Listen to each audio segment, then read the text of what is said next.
So we're in this series at Encounter called Respectable Sins, where we're talking about some of the things that we do wrong, that we kind of dress up, and we might even call them acceptable or necessary.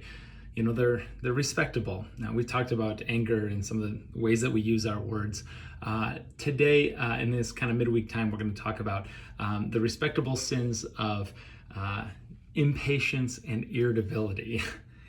I just think about some of the ways, some of the times that I'm most impatient. And it has to do with these power cords, specifically the lightning cables that just about every device in my house uses, including my kids' devices. And I can never find them. In fact, one time I got so frustrated with the fact that I could never find them. I ordered like 20 of them off Amazon.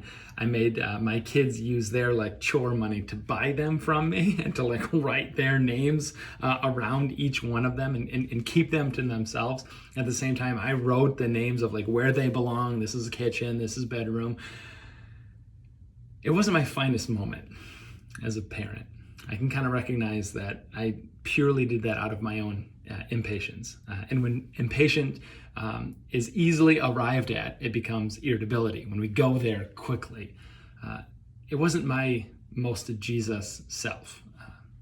I bet you could think of sometimes when you're impatient or irritable, and you can look back at that and say, yeah, that wasn't my most Jesus self. So this week, I'd like to encourage you to identify some of those places where you go to impatience quickly, where you become irritable. Maybe it's the time something happens in your car. Maybe it's when waiting for a food at a restaurant. Where do you become your least Jesus self? And pray over that thing. Confess it to Jesus. Ask for forgiveness. At the same time, ask for restoration and wholeness, for victory over that spirit of impatience. And we'll see what God can do to turn us into our most Jesus selves.